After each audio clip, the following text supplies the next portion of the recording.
నమస్తే. ప్రస్తుతం మన గాంధీ భవన్లో ఉన్నాం. మాట్లాడదాం. మనతో పాటు కాంగ్రెస్ పార్టీ సీనియర్ నాయకులు రమ్యారావు గారు ఉన్నారు.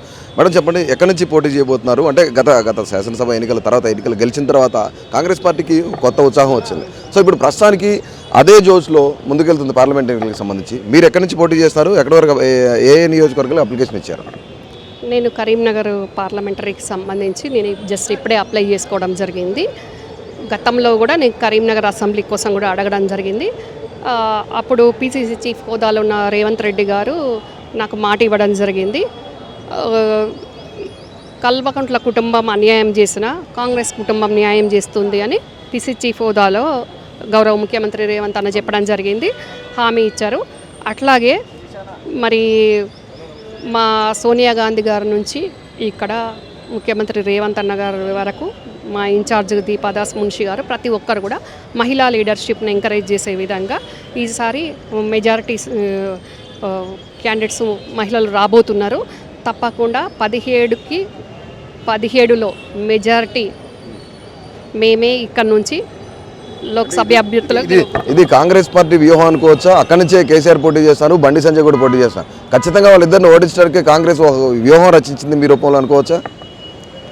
డెఫినెట్గా అక్కడ కేసీఆర్ గారు వస్తున్నారు. ఆల్రెడీ బండి సంజయ్ సిట్టింగ్, కేసీఆర్ గారు వస్తున్నారని తెలిసింది. ఎవరున్నా కానీ అక్కడ ఏమైనా కూడా నేను పోటీలో ఉండాలనుకుంటున్నాను. డెఫినెట్గా మా గౌరవ ముఖ్యమంత్రి గారు నా అభ్యర్థిత్వాన్ని ఖరారు చేస్తారు.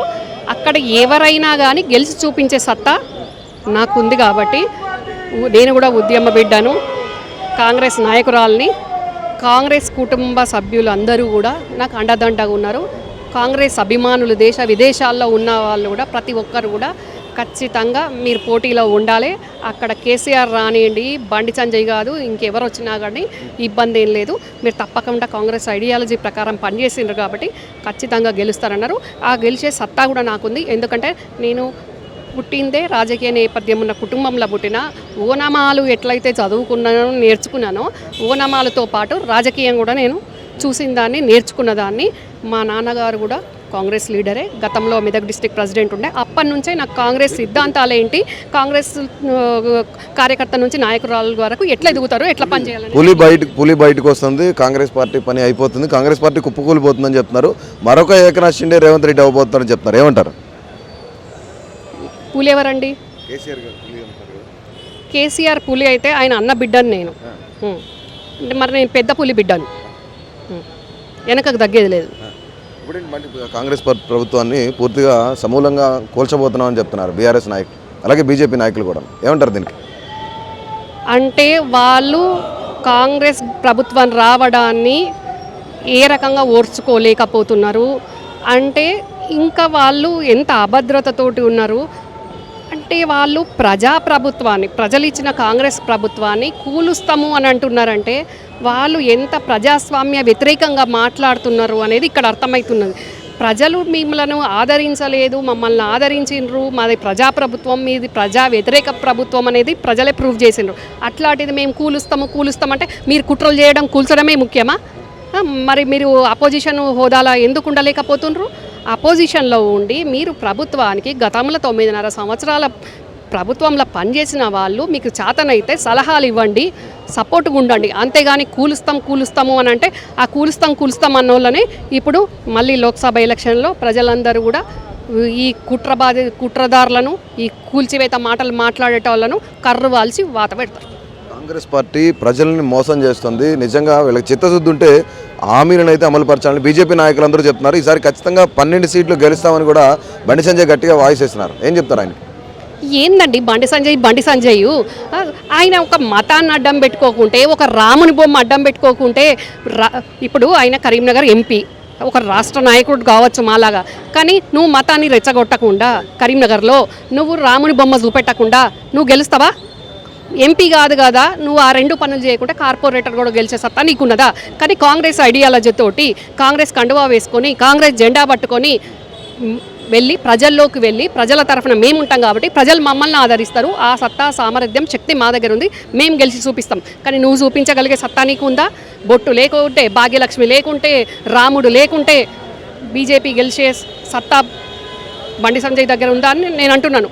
నువ్వు ఎంపీ ఉండి నువ్వు కరీంనగర్ పార్లమెంటరీ ప్రజలకు చేసింది ఏంది, నువ్వు ఒరగబెట్టింది ఏంది, నువ్వు రాష్ట్ర అధ్యక్షుని వై చేసింది ఏంది, నువ్వు ఎంపీ గుండి చేసింది ఏంది. కానీ గత 10 సంవత్సరాల నుంచి ఎన్ని కష్ట నష్టాలు ఎదురైనా మా కాంగ్రెస్ కార్యకర్తలు కాంగ్రెస్కు వెన్నంటి ఉన్నారు. కాబట్టి కాంగ్రెస్ పార్టీనే ఆదరిస్తారు. తెలంగాణ బలం, తెలంగాణ గలం, తెలంగాణ దళం, బీఆర్ఎస్ పార్టీ తెలంగాణ యొక్క గొంతుకను పార్లమెంట్లో వినిపిద్దామని కేటీఆర్ పిలుపునిస్తున్నారు ప్రజలకు. ఏం చెప్తారు ఆయనకు నేను చెప్పేది ఒకటే, మేము కూలుస్తాం కుట్రలు చేస్తామనడం కాదు. మీకు ఈరోజు ప్రతిపక్ష హోదా ఎందుకు ఇచ్చిండ్రు ప్రజలు? మా కాంగ్రెస్ పార్టీ ప్రజాప్రభుత్వాన్ని మీరు చూడలేక ఓర్వలేక ఈరోజు కుట్రలు చేస్తున్నారు, అట్లా మాట్లాడుతున్నారు. మీ దళం, మీ బలం, మీ గలం ఏదన్నా మీ పార్టీ నుంచి చెప్పుకోండి. కానీ ఏది ఏమైనా కాంగ్రెస్ గలం, కాంగ్రెస్ బలం అన్నీ మా కాంగ్రెస్ కార్యకర్తలే, మా కాంగ్రెస్ను ఆదరించే ప్రజలే. చిన్నప్పటి నుంచి కూడాను మీరు కల్వకుంట్ల కుటుంబంలో ఉన్నారు. నిజంగానే ఈసారి కేసీఆర్ లేకపోతే, పోయినసారి కేసీఆర్ లేకపోతే తెలంగాణ సాధ్యం అయ్యేది కాదు అని హరీష్ రావు అంటున్నారు, కేటీఆర్ కూడా అంటున్నారు. పులి నోట్లో చావు నోట్లో తలపెట్టి వచ్చారని చెప్తున్నారు. ఏమంటారు దీన్ని? నేను ఏమంటాను అంటే, కొట్లాడినాము అని చెప్పుకుంటున్నారు వాళ్ళు. తెచ్చినాము అంటే ఇచ్చేవాళ్ళు ఇవ్వకుంటే తేవడం మీ వల్ల ఎడ సాధ్యమవుతుంది. ఇచ్చింది ఎవరు? తెలంగాణ ప్రదాత సోనియమ్మ గారు. మాట తప్పకుండా చెప్పిన మాట ప్రకారం ఏ కరీంనగర్ గడ్డ నుంచి అయితే మాట ఇచ్చిండ్రో సోనియమ్మ నెరవేర్చిండ్రు. కానీ సోనియమ్మ మాట ఇచ్చి నెరవేర్చుకున్నారు. కానీ మీరు ఎన్ని బుటకపు హామీలు ఇచ్చిండ్రు, ఆ హామీలు మీరు నెరవేర్చిండ్రా? మళ్ళీ మేము తెచ్చినామంటే ఇచ్చింది ఎవరు? తెచ్చినాం మేము అని చెప్తుండ్రు. ఇవ్వడం వల్ల మేము తెచ్చినాము, మేము కొట్లాడినాము అని చెప్పి 9.5 సంవత్సరాలు మీరు మాయమాటలు చెప్పిండ్రు. ఈసారి పార్లమెంట్ ఎన్నికల్లో మరొక కామారెడ్డి రిజల్ట్ చూడొచ్చా మనం? డెఫినెట్గా ఇప్పుడు 17లో ముందుగా కామారెడ్డిలో ఏం జరిగిందో కరీంనగర్లో కూడా అదే జరిగే విధంగా నేను ప్రణాళిక వేసుకున్నా. ఆ రకంగా పనిచేస్తా. తప్పకుండా అక్కడ ఎవరన్నా కానివ్వండి, ఖచ్చితంగా కాంగ్రెస్ అభ్యర్థిగా నేను గెలిచి నా గెలుపుని తెలంగాణ ఇచ్చిన ప్రదాత సోనియమ్మ గారికి, మా గౌరవ ముఖ్యమంత్రి రేవంత్ అన్న గారి చేతుల్లో నా డిక్లరేషన్ ఫామ్ పెట్టబోతున్నాను. ఫైనల్లీ కేసీఆర్కి, బండి సంజయ్కి కరీంనగర్ నుంచి వాళ్ళిద్దరు పోటీ చేస్తానంటున్నారు. అదే పోటీలో మీరు కూడా ఉన్నారు. ఫైనల్లీ వాళ్ళిద్దరికి ఏం చెప్తారు?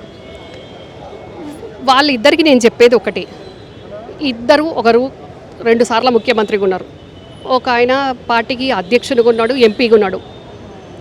మీ ఇద్దరు కూడా మొదటిసారి ఎన్నికల రంగంలో ఉండబోతున్నాను. నన్ను మీరు ఎన్ని మాటలు ఆ పార్టీ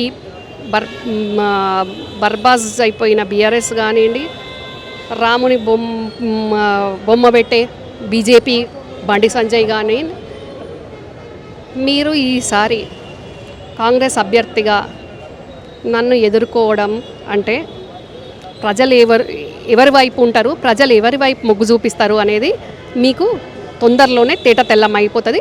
మళ్ళొక్కసారి 2 పార్టీలను ఎవరు అభ్యర్థులు వచ్చినా కానీ మొన్న ఎట్లా కర్రు కాల్చి వాత పెట్టినో ఇప్పుడు కూడా అదే జరగబోతుంది.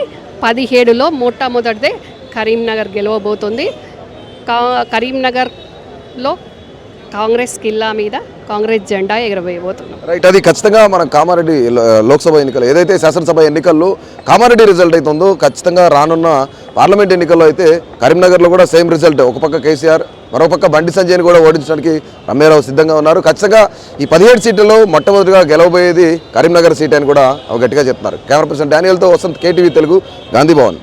Please do subscribe to Please do subscribe to Please do subscribe to Please do subscribe to Please do subscribe to Please do subscribe to KTV Telugu KTV Telugu KTV Telugu. KTV Telugu KTV Telugu. Please do subscribe to KTV Telugu.